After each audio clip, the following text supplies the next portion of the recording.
Hey guys, it's another MC Slot diecast review here, and this is the Lotus E22, which is Renault powered, driven by Romain Grosjean for the 2014 season.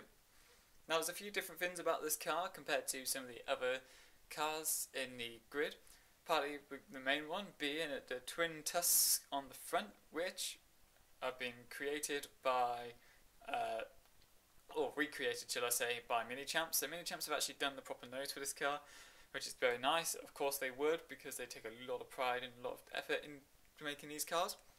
And one thing that I noticed about this car is that it does stand out a lot more than any previous sort of Lotus cars. They were very black and dark, and they had the odd golden stripe down them. But now they are officially, they've kind of got a bit more red in there, and they're a bit sort of more noticeable. And really, if it was white, red and gold, then it would be the traditional Lotus colours. Well, in my opinion, they're the traditional Lotus colours, and that would look pretty cool. Because, you know, Lotus have got three different colours. They've got racing green, they've got the black and gold, and they've got the red, white and gold. So, you know, they really need to make up their mind which colour they're going to race their car in. Lotus have had an abysmal year, is putting it sort of lightly, where Maldonado's only just managed to score at the Austin Grand Prix in America. But Grosjean, being the lead man in the team and obviously the one with a bit more skill, did score double points, as in like back to back, where he scored at Spain in Catalonia, where he finished 8th, scoring 4, and then he did the same in Monaco, scoring 8 points. If Bianchi hadn't been penalised in that race, he would have scored only 2 points and finished 9th, but Bianchi was unfortunately penalised and lost 2 of his points. So Marussia could have had 4 points, but they only got 2, only partly because one of the cars didn't turn up on the grid, and all the drivers got confused and they went into the wrong grid slot by 1. So 5-second penalty at the end of the race. They took a penalty in the safety car. They weren't allowed to do that, so then they lost their 8th to a 9th. But they still scored, which was the main thing, because if they had been 10th and they lost their points, that would have been a bit more upsetting.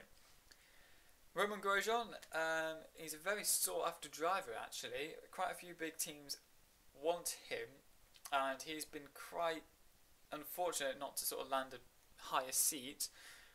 He was looking around apparently, but Lotus have decided to move from Renault power to Mercedes for the 2015 season.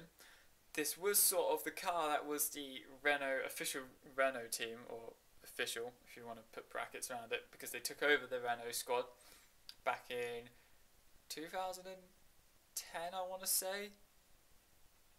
Yes, it was 2010, because 2009 was the last season we moved on to. So, just trying to think. If they're going to Mercedes power, then they're not powered by Renault, then they can't possibly be the Renault official team anymore. So obviously there is no official Renault team anymore. There hasn't been since 2010. So that's pretty much it. Goodbye to Renault. It's still based at Estone, that's where Renault was based or whatever. So it is the still same squad. It's the squad that was originally Benetton. So if you keep going further back, you can sort of trace its ancestry back to Benetton days with Brundle and Schumacher and all of that. So this team has won quite a few championships, because Benetton won 2, I think. I could be wrong. It could be it's definitely 1 they won, because Schumacher won with Benetton, I believe. And so Benetton have won at least 1, and Renault won 2 with Fernando Alonso. So there's about 4 championships there.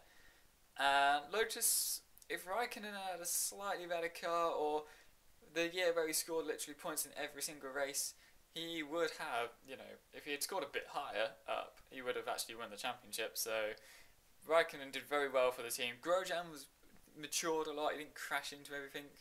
And then Raikkonen left for Ferrari. Grosjean became lead man, they got Pastor Maldonado in, which kind of suggests there was a bit of money issue there, considering that Pastor Maldonado brings a lot of money to the team. Pastor Maldonado, apparently, from what I've heard, is paid by his country to race, or something like that, with government. I don't know if that's entirely true. It just sounds a bit odd, but, you know, it could be possible in Formula 1.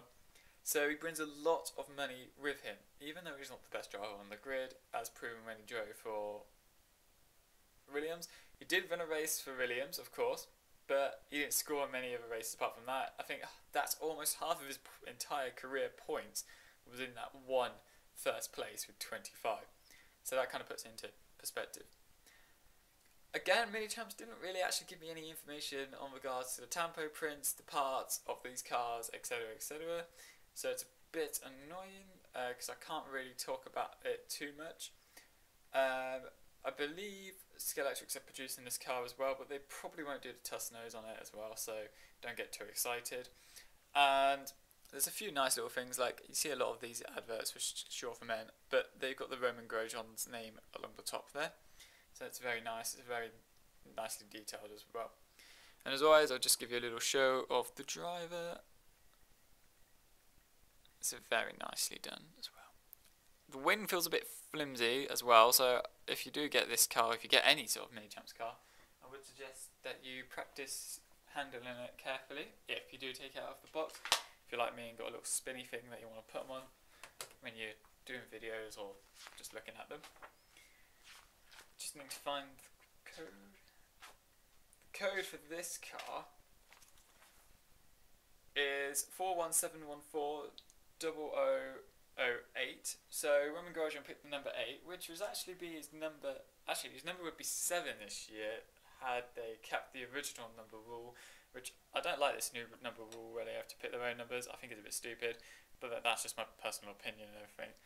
So number 8 is kind of rare. What number he would have been had Raikkonen stayed in the team anyway, so he likes the number and it's a very good number. Sort of, it's a realistic number because I would like it if the teams had picked their own numbers so they had consecutive ones, because I don't like the fact that you can have 8 and 13 or 9 and 24 or like 99 and 21 and all that. So it is a bit annoying. I don't really like this personalised number thing.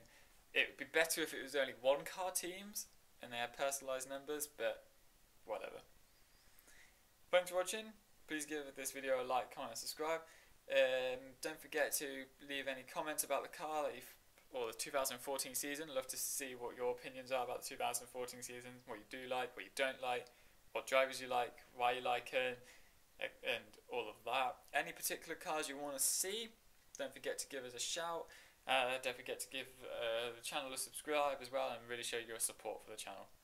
As always, thanks for watching and don't be a stranger.